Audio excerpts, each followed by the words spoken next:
Today, you're going to learn about all 10 childhood traumas. What? Welcome to the Joyous Expansion Podcast. I'm your host, Brett Dupree, scouring the globe to bring you stories of courage, passion, and resilience. If I could sum up this podcast into one word, I would use empathy. Now let's get inspired. Welcome to the Joyous Expansion Podcast. I am once again your host, Brett Dupree. Today we have an interesting talk about childhood trauma with interview with Riana Milne.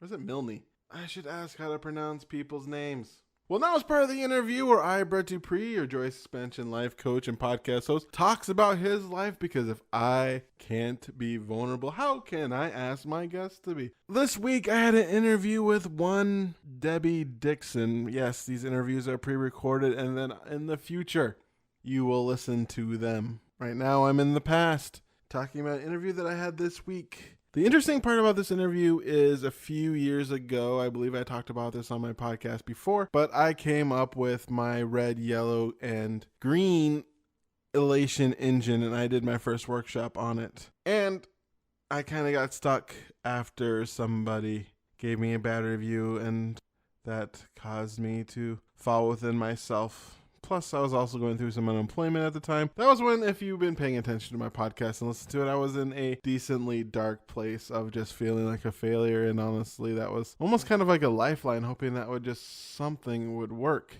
Just wanted something to make a profit. And to get that email the way it did just hit me harder than I thought. I didn't recognize what I was going through at the time. Actually, it made sense. I was listening to another podcast on the Cracked podcast, and they're talking about how the modern day work infrastructure, the way we work today, without that feeling of security, even the illusion of security for a paycheck, is actually almost akin to torture. And it's one of the reasons why the suicide rates have gone up so much in America, even though our economy is booming for the top 10 or so percent. For the bottom 90 or so percent, the economy is tougher than ever, and almost all of us are disposable who are trying to work. And at any moment in time, the company can let you go, and it's more and more happening where companies are looking for flexibility while people need stability. And during that time, I was unemployed for a while. That's when I got laid off from this job that I was actually finally feeling secure for the first time in my life. And then I noticed that while looking back, how that affected me, because when it comes to the normal, what I guess people in my line of work like to call that the muggle world, or basically normal life, which honestly is my comfort zone. To be honest, I don't feel like an entrepreneur. I just do this because I love it, and I love the podcast, and I love helping people, and I love personal development. I just love it. If I can get a corporate job doing that, it'd be so amazing, but unfortunately, I haven't been able to find that. The thing I'm talking about, though, is the fact that I never felt secure in my life when it comes to a job. I was always a contractor with the knowledge that I live in an at-will state, which means anytime they can fire me. But I always knew my job had an end point, and after that, it was searching for a job again, going the up and downs of the economy, depending on whether or not I can find a job. And finding a job is one of my least favorite things to do. I hate interviewing. I hate the entire process. It is terrible. So I allowed myself to feel secure for the first time, and I was working for this company called Corbis. For you don't know, Corbis was a company that did... It's like Getty Images. It did digital marketing, digital media, and bought and sold rights to certain photos. They owned a lot of it. But the reality is about that company is that in its 25 years, it never actually made a profit. It had one profitable quarter, but they did some accounting magic to have it. And the reason why they could last 25 years without making a profit, it was owned by Bill Gates. Basically speaking, it was Bill Gates' train set. Pretty much. It was his hobby. It was just something he owned. In the set, I actually was in a room. The 25th anniversary, I was in a room with Bill Gates. And it was just interesting sitting in a room with somebody with 300 or so other people with the knowledge that this guy could give us all $1 million, and it means nothing to him. Like it wouldn't even dent his lifestyle in the slightest. And it's just weird being around to someone that wealthy. I don't understand. It just boggles my mind. But in this sense, where I was working there, I was getting to the point where I was about to take up a leadership position, really step up, and I was ready. And it took a year for me to finally do this. And I finally felt secure for the first time in my life. And then he sold it to Getty, and I was laid off. I didn't recognize how much that hurt. That was traumatic. That I really needed help at that point in time. And if you are in the United States, we do not have a good support structure for that situation. That was emotionally draining and emotionally difficult. So I say all that because it's setting up for the part with Debbie, which I'm probably not going to talk. She'll have to listen to this one. But basically speaking, during that time, I got that bad review. There were 7 people at the workshop, and one person at least told me they enjoyed it. 2 people loved it. 2 people seemed indifferent. That one person really hated it. And I always thought Debbie disliked the workshop. She disliked the speech. I thought she got nothing out of it because she just left. She just left afterwards. And when I emailed her later asking for some feedback and stuff, and I never heard from her. So all this time I thought she didn't like it, especially since the person who did give me a bad review was nice enough to say nobody got any value from it, which, and she got mad because I charged $10. And one of my friends, to cheer me up, told me the story of this guy who taught a workshop, and he said the way people are, he charges $200 for that workshop, and people are listening to his every word. He charges $50, and people have questions, and then if you charge $20, people want their money back.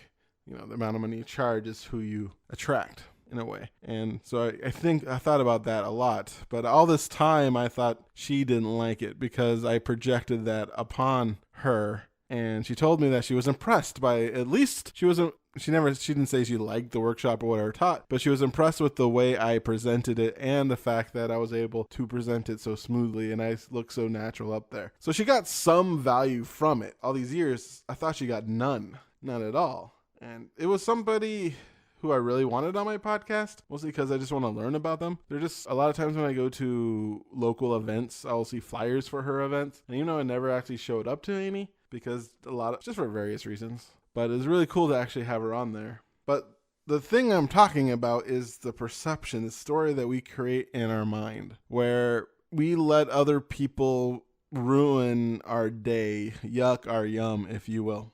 And I'm talking about what it means to be human.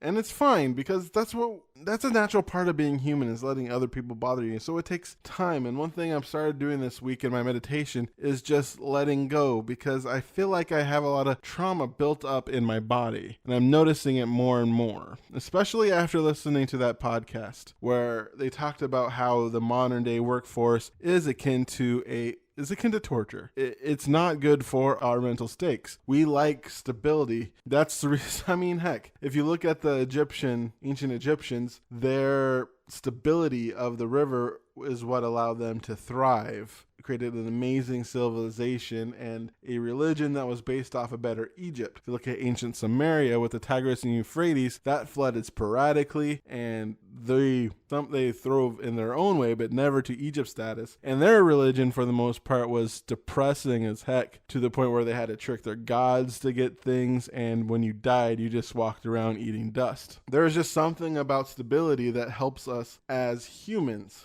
And this is why we need to meditate in the long run. This is why we need that 30 minutes so that we can handle this tough world that we live in. This is also why you need to listen to podcasts like this, why you need to fill yourself with positive things, because too many things out there will hurt, and to not let anything on the outside affect your insides. When I say that, I don't mean create like a protective bubble, because I know for a fact a protective bubble doesn't help. I like boundaries as much as the next person, but I believe that you learn how to use your boundaries so you know when to let them go. You know when you don't need them anymore. They're kind of like the training wheels of life. And I'm not saying it's a bad thing, because training wheels are awesome. Anything that helps you get to a better place is awesome. It's like when I talk to people in public speaking who want to speak from the heart, who speak off the cuff. First, you got to learn the basics of speaking and structure and what makes a good speech. And once you get really good at that, it makes it much easier and more effective when you do get up there and talk from your heart. You can create an amazing story off of the top of your head.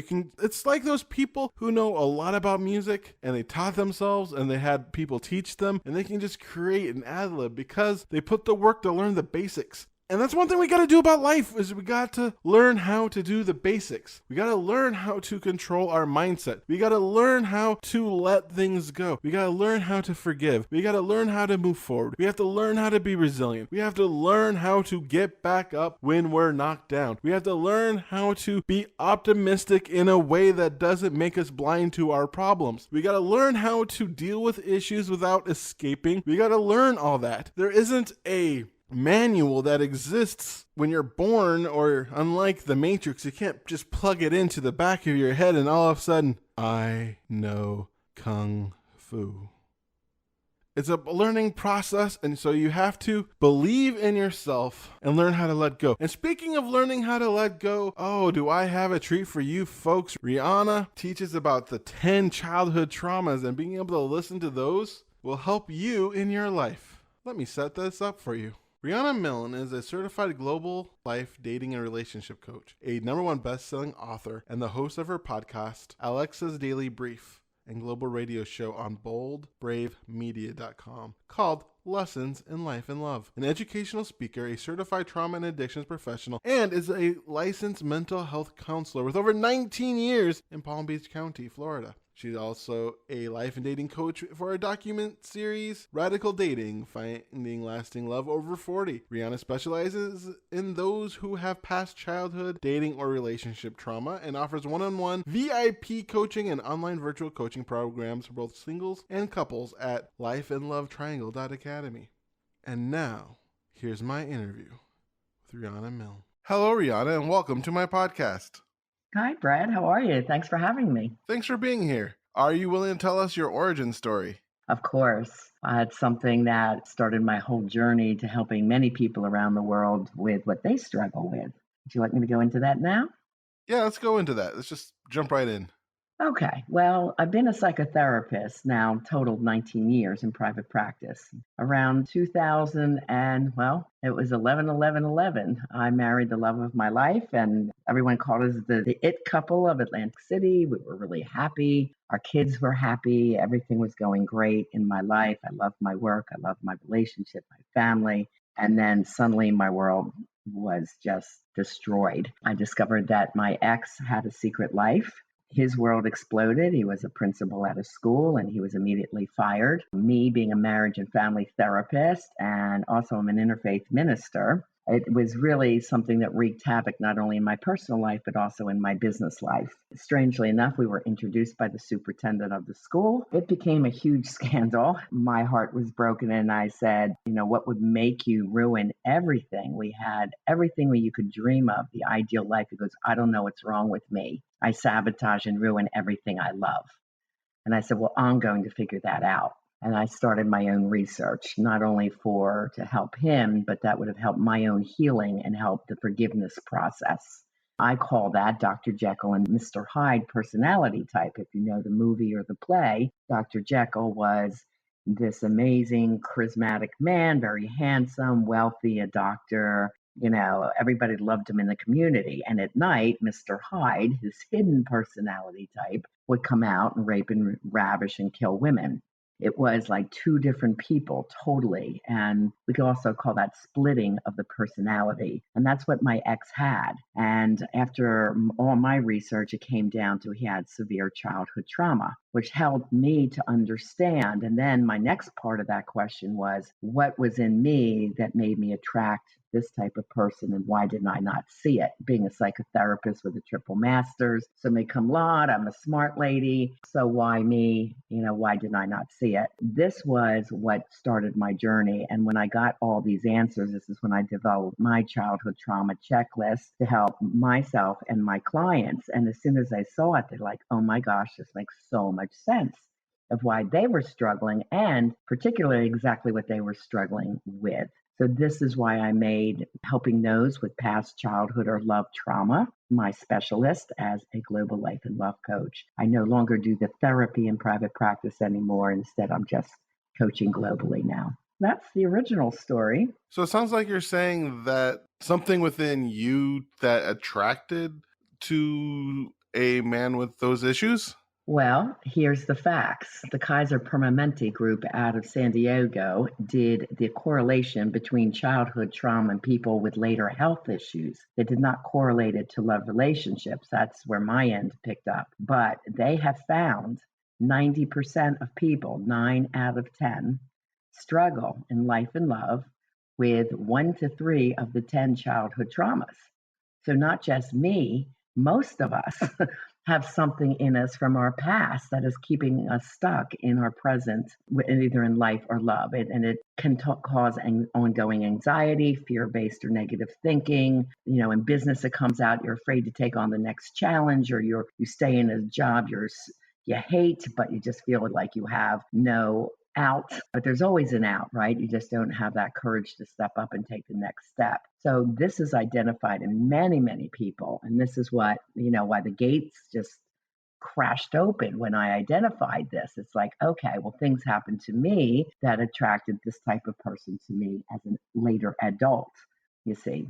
Yes, there were some childhood traumas. As I go through the 10 traumas, I can tell you which ones apply to me. That would make sense that way. So I'm actually curious, what got you into becoming a psychotherapist in the first place?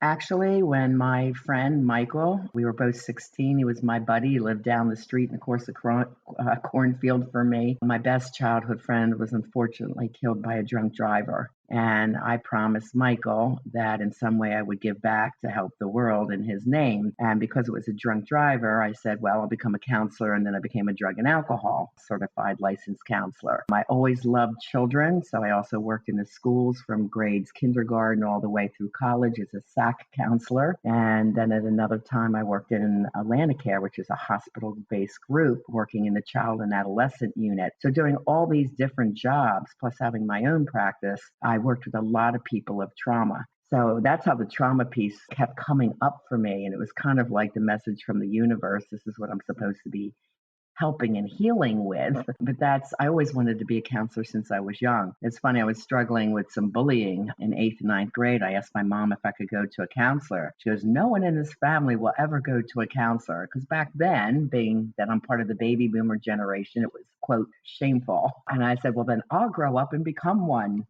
And that was the start of wanting to get answers when I was sad or hurting and needed help. And today, thank God, it's very well accepted, especially the coaching field where we specify in a certain niche to really help people, really target into what is going on for them. Everyone that now comes to me also has experienced childhood or love trauma, and they know that I get it. I've been through what they've been through, or going through, or they just came out of a very toxic, abusive marriage.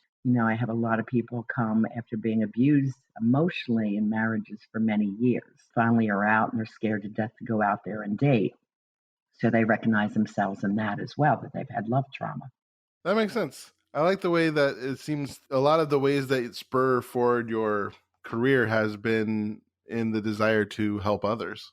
Always, always. I would love psychology since I was a kid. Now, I also modeled for 33 years, and I started that at age 12. So I was reading Teen Magazine and Psychology Today at the same time. So I always had, and I was always writing. I had these little mini journals in school, and people that, can I read what you wrote? Wow, that's so motivational. And that's really helpful. Or I feel the same way sometimes. So I was writing poetry, and I entered my poetry in poetry magazines as a teenager. And I actually won the Who's Who's Award of American high school English students, which is only given to one student in each grade as a senior. It's funny, I remember going home all excited and telling my mom, they don't tell you how you get it. People nominate you. She goes, well, why would you get it? I said, well, Mom, I've had poems published. So it was also a childhood dream of mine to be a writer. And I've written now 7 books. I'm working on my 8th book about trauma.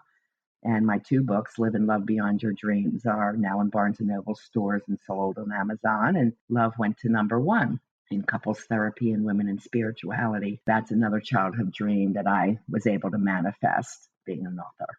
Oh, congratulations. Thanks.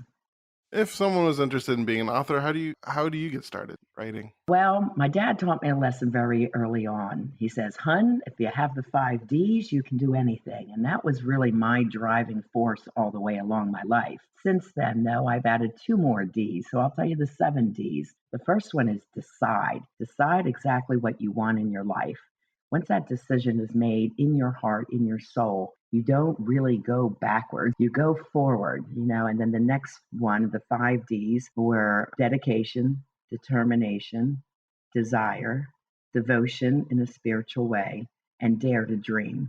And then the last D I added was drive, because when the going gets tough, you still need drive to keep pushing through what we call the grind or the hard part. Being a global coach is not easy to get out there. There's a lot of grind in there, a lot of the work that is not so enjoyable. Of course, I love meeting my people and doing their life and love transformation. That is my biggest joy. But there's a lot of grind in between, the emails and the posting and the writing of copy, those types of things to keep a business up. So that's called the grind, but that's the drive. So if you have the 7 Ds, you really can achieve any goal that you set in life. How do you keep yourself focused with the drive? I don't know. When I write books, Love Beyond Your Dreams is 400 pages, and I wrote it from idea to delivery at my door within 6 months. But that I was dedicated to that goal because at the time I was in New Jersey and moving to Florida. I said, this has to be done before I move, because once I get there, I'm starting a new practice at zero. And again, I needed more drive to get that business off the ground the way I wanted it to go. You set your goals, which is part of my coaching system, and you align your life to create the life that you desire.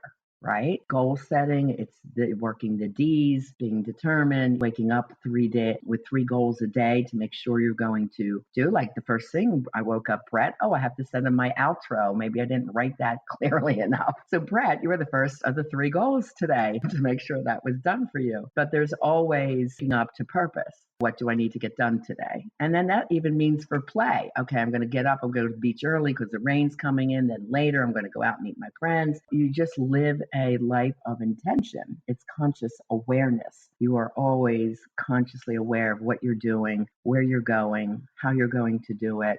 And there's a learning curve for everything. So you have to set aside the learning time as well. Is there a way you focus your conscious awareness? Yes, I meditate every day. 15 minutes. I've been meditating since my 20s and 60 now. So I've been meditating a long time, and I study spiritual readings all the time. Big follower of the Course of Miracles. I love Buddhism. Some faith-based service every day, whether I'm watching Joel Osteen or I go to Science of the Mind Church, which I really like, which is psychology and New Age faith. It's just faith-based spirituality. They don't like to define it. It's not like Catholic or Jewish, because we have both people sitting right next to us. It's just people who want to live in a spiritual, conscious way. And it's a really beautiful way of being. All my programs have conscious awareness and spirituality with that, because it's such an important part of healing and living a peaceful, joyful, happy life. That's what I do on a daily basis in some way or another. I'm always learning, always growing. I love Tony Robbins. One of his quotes, he says, if you're not growing, you're dying. And it's like you picture a little plant. That's true. If it's not growing, it just stops, and slowly it just dies. It's the same as a human. You have to keep growing and learning and expanding yourself and your conscious awareness. Oh yeah, that makes a lot of sense. Mm-hmm. So you said you have 10 childhood traumas. Are you willing to share those with us? Oh, I'd love to, because this will make people really understand if they're one of the 90%. And actually, before I speak it, the Kaiser Permanente has something they call the ACE study, Adverse Childhood Events, that I discovered after I came up with my checklist. Some of the things are common and some of the things are very different. And I formed my checklist by working with students, with adolescents that were suicidal, cutting, taking drugs and alcohol, the drug and alcohol adolescent population I worked with in rehabs. So with all my different trauma work, this is how I conducted my list. I suggest if your listeners are able to write this down or just listen to the podcast a second time. And also at the end, I'll tell you how you can get a free ebook that will also list the 10 traumas. Because if you decide you'd like to meet with me, I have a special for you guys. I'll ask you, how many of the 10 traumas did you have? Because this will really help me get to the bottom of where you're feeling stuck or unhappy. So while I do this, it's really important that the listeners understand there is no blame or shame. So no blame of your parents. That's not what this is for. They did the best that they knew how, because people with trauma usually have parents that experienced trauma. And second, that you were a little child, you were innocent. So it's nothing to feel guilt or shame over. It just happened. You were just a participant in your family structure. And that's what was modeled to you. Here we go. As a little child, did you experience any of these 10 things? One was addiction in the family. Now, Kaiser names drugs and alcohol. That's it. Being an addictions counselor, here's the ones I name: drugs, alcohol, sex, meeting a cheating parent, porn, hoarding, spending, eating, gambling, workaholism, gaming. So there's 10 right there. Any of those addictions could take precedence with your parents' time over you. Second, verbal abuse. Now, it could be witnessing your parents yelling and screaming at each other, which we call domestic violence, or it could be they yelled or at you, or even verbal put downs. You'll amount to no good. Usually, kids remember these way into their adult years, the put downs that they might have heard. Like my remembering my mom says, "Well, why would you get the award?" That's called a put down. It's something I remembered my entire life. And maybe it drove me to be the author because the watch me attitude that I teach, it's your own driven force to prove that you are good enough. Right. And that was cool when I became a best-selling author. The others, so any kind of verbal, or it could be stonewalling, which is just shutting down and not talking to you for hours or days because they're mad at you. The third one is emotional abuse or neglect. They even say kids that came home alone while mom was working 9 to 5 in a single home, that was a form of neglect and tends to raise a very anxious child. Next one, physical abuse like beatings, rape, or molestation. And that could have occurred inside or outside of the home. We all know what that is. Next one is abandonment. I describe two types of abandonment. There's fault and no fault. So a no fault abandonment would be if a parent happens to die early, if they have to go off and serve at war, or like in my case, my father was gone most of the time because he worked outside of the home and traveled, and we didn't know where he was. Well, at the time, he couldn't tell us. You see, my dad was like James Bond. He was FBI and CIA. And we didn't know where he was. And I remember as a little kid asking, "When's daddy coming home?" Because he was a loving, kind one. I was really daddy's little girl, which also led into one of my other traumas. So he was absent most of the time, but that's how he supported the family. So it's no fault. That was around his work. A fault abandonment is if the parent's never active in your life, if they divorce and then they don't see you, or they promise to see you and blow you off, or they're consistently late, or you are at the house and they just don't pay attention to you. They're more interested in the football game or the new girlfriend.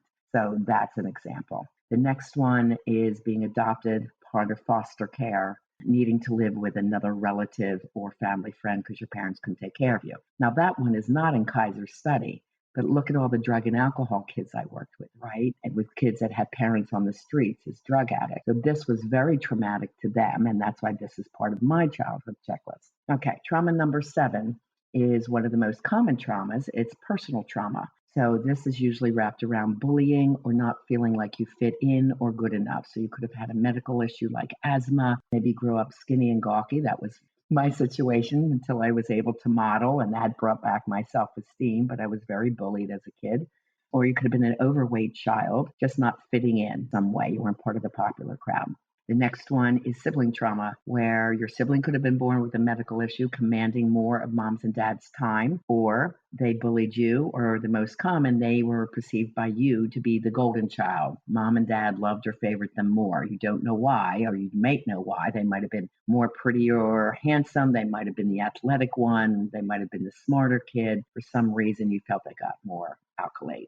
Next one is family trauma. And from my later list, I also bring in community trauma.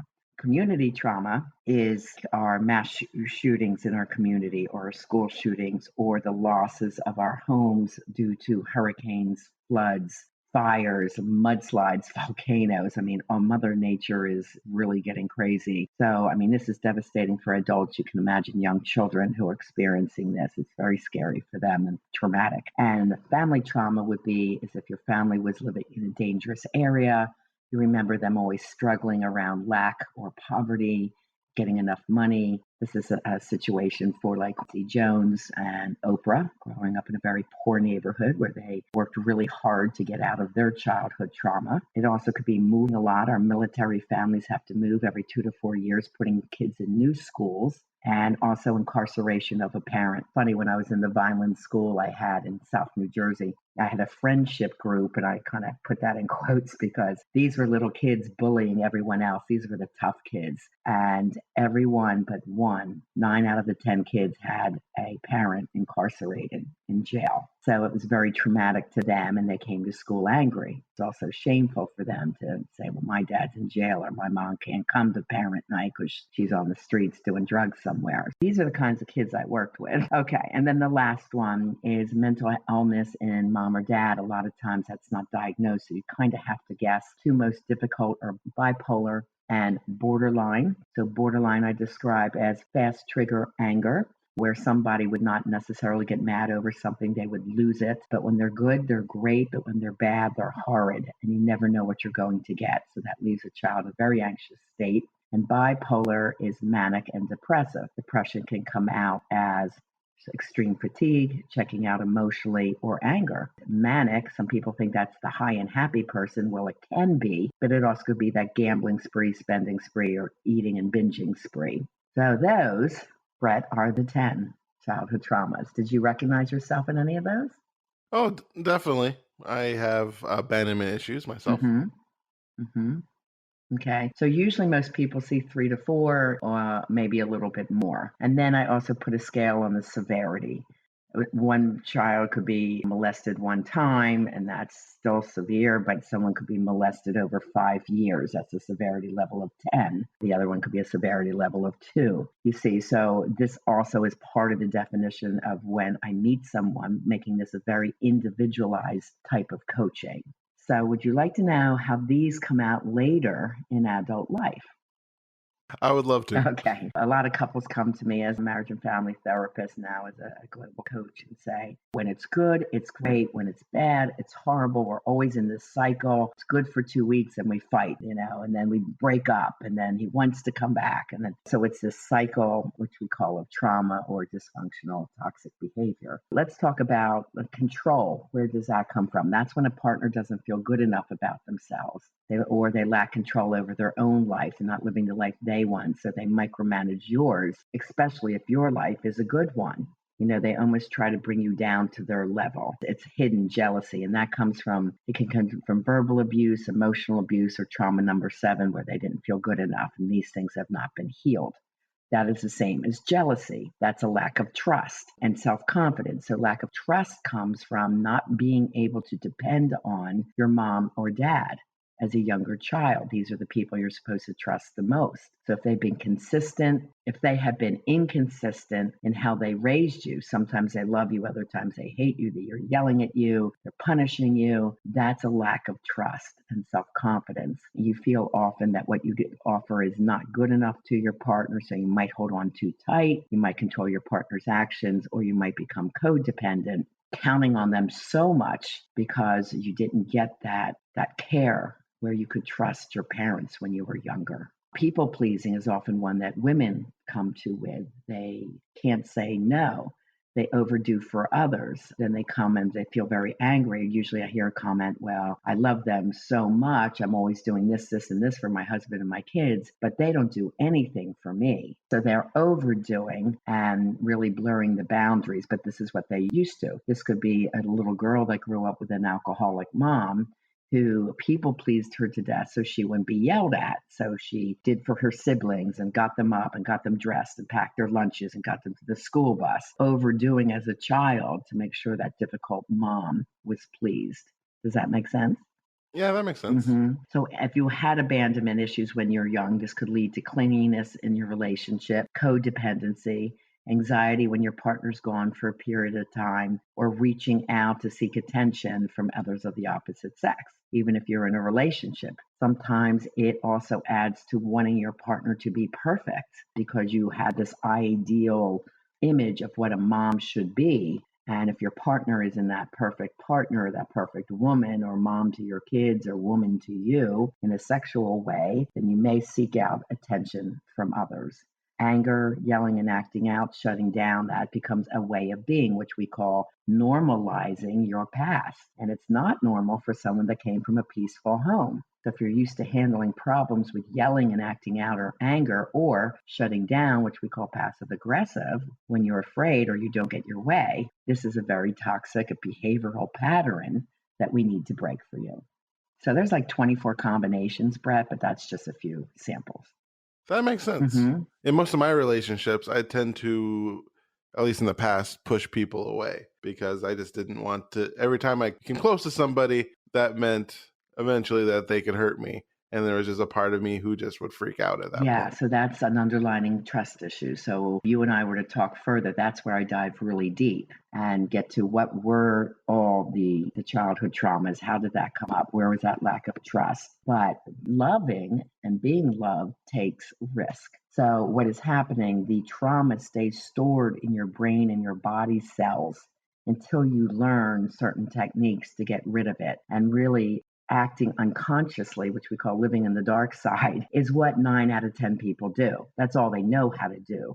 Most people do not live with full conscious awareness that they can choose their emotions and have their emotions under control and choose how to think in a more positive way versus a negative way. And this is what I do. It's all mindset work and trauma healing work that I do so that when you love full out and you enjoy that versus worrying about that love. That sounds very interesting and very fulfilling. Do you have a fun success story to share with us? Oh my gosh, I have so many success stories. There's 80 testimonials on my website that you all could read. Okay, one that pops up in my mind, I'll call her April. April was my first client that came to me. One of her testimonials are up anyway. I could say her real name because she allows me to, but I'll just say April. She was my first client that came to me in Florida. Her boyfriend was acting up and she wanted to be engaged and married. She was 31. They'd been together 7 years, but this guy was really a loose cannon. He was alcoholic. He was a gambler. He'd get moody. He would shut down and punish her. Then he would be controlling. And this girl was beautiful and she had the biggest heart. I said, oh my God, April, you deserve someone so amazing. She was really stuck on, well, I've invested this far. I don't want to start over. It's going to take me so long to find somebody new, blah, blah, blah. I said, I can get you where you want to go. But in the meanwhile, you're going to learn to empower yourself to choose if you want this partner or not. What had happened was as she got emotionally healthier, she saw his patterns as being more and more toxic. She did get the engagement ring and her intuition got very keen and she texts me because my clients, my VIPs have text access. She goes, I think he's going out on me. I think he's heading to a strip club. I said, well, get a friend, wait 45 minutes, then go in. She went in, found some girl all over and him kissing all over her, takes the ring. She goes, this is over. And she walks out with full empowerment. She goes, I don't even miss him. I was so ready emotionally to break this toxic cycle. Today, April is married to a very high-powered attorney. They travel the world. She lives like a princess. She has a beautiful baby boy. And she couldn't be happier. So, this is just one of many, many stories I heard from one of my gay clients, Scott, who I was on the Radical Dating Show as his coach. And he had childhood trauma and love trauma. His partner of 8 years was killed right in front of him by a car. It was very hard for him to get out and start over because he really adored his partner and found no one else that could measure up to him, which is survival trauma. And then his mom was a child actor.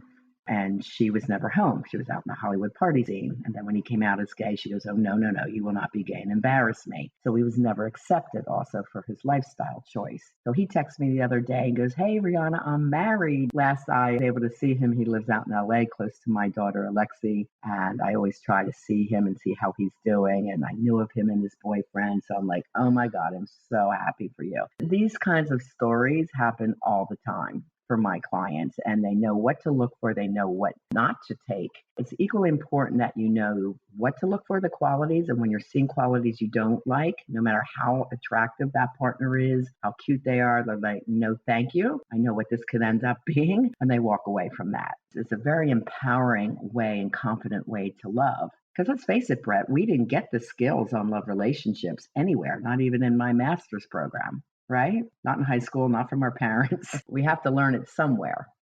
Yeah, that makes sense. So we are getting towards the end of our interview together. And one thing I like to ask my interviewees is for a 1 minute of motivation. You can imagine this as an you have a time machine and you're transported to your 8-year-old self, and you only have 1 minute to tell your 8-year-old self what you need to know. And it doesn't not necessarily mean buy Apple, but more of a mental aspect of it. Or you can think of it as taking your entire life's work and condensing it down to a minute. Okay, I'd like to say that one quote I have lived by since my young 20s is help yourself by helping others. And that's what my life journey is all about, taking my pain and making it my passion and my purpose. It's so important for you to take the time, which is right now, to start creating the life that you desire and be determined to have the love that you deserve. You'd rather be single than settle, than stay in a toxic relationship. There is help out there for you. Be patient with the process and enjoy the journey of life. So, no matter what you're doing in your career, love what you do. Set that goal to make it the life that you absolutely love and desire. Thank you, Rihanna, for being in my podcast. Listening to the 10 traumas has been very enlightening, and I can see how that would help people understand their problem, giving themselves the awareness that they need, and also something to actually do. When you have no idea what the issue is, there's this just feeling of not knowing. So having something to hang your hat on and just saying, all right, this has been my trauma, this is something to do, just seems to be, it's extremely empowering. So that your ability to find that out and actually help people with that is very inspiring. And so thank you for your service, and thank you for being I awesome. thank you, Brett, for having me on. You are part of helping me share my mission of changing the way the world loves. And I'm trying to get rid of that toxic, angry, interactive, controlling type of relationship that's too prevalent today, and really teaching people to be best friends, partners, soulmates, and support systems, also with love and passion for their life and for each other. So I thank you for that. You're welcome, and I hope your day is special. Thank you. You too.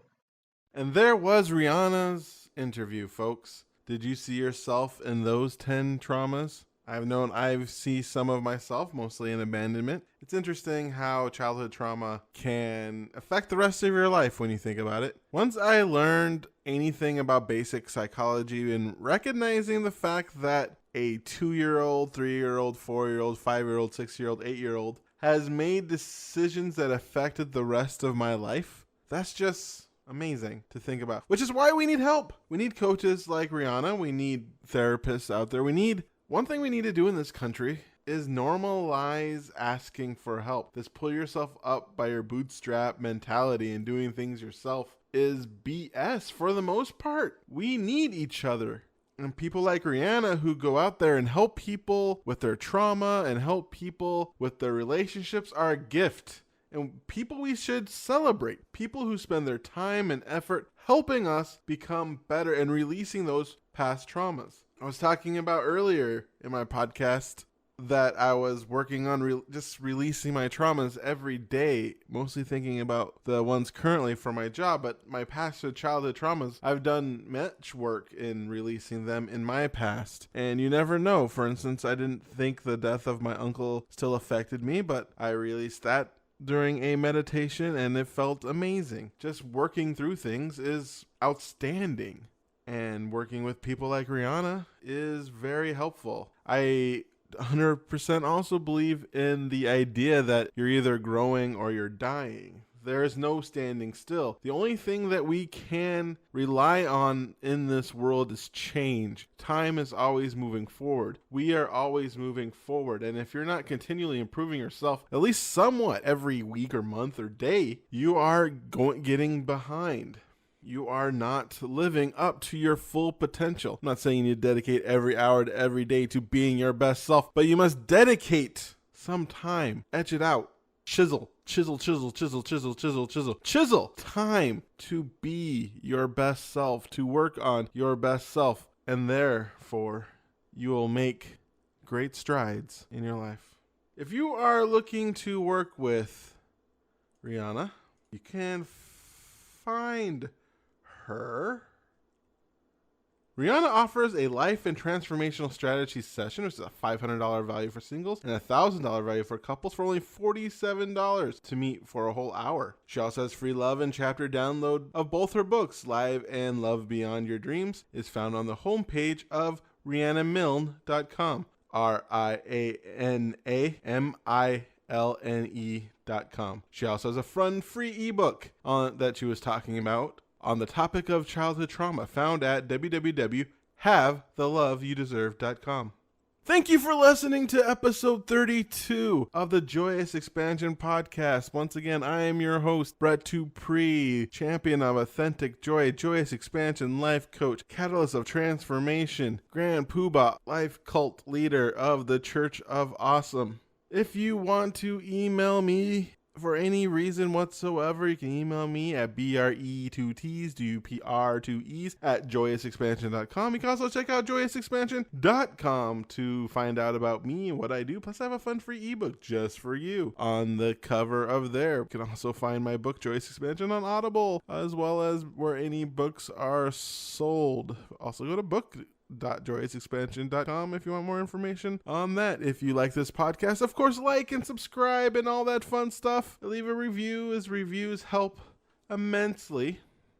Thank you so much for getting this far in my podcast. Thank you so much for listening to me. I appreciate you for who you are. You're a special person in my heart. And once again, I remind you to be love, to be joy, to be awesome. Now play my jingle. JoyousExpansion.com. JoyousExpansion.com. Come and say hello to Brett Dupree. He is an inspirational life coach, good for you and good for me. He turned my life from grey to blue. I'm sure he'll do the same for you. Get in touch and you'll see your life will change dramatically. JoyousExpansion.com. JoyousExpansion.com. Yeah.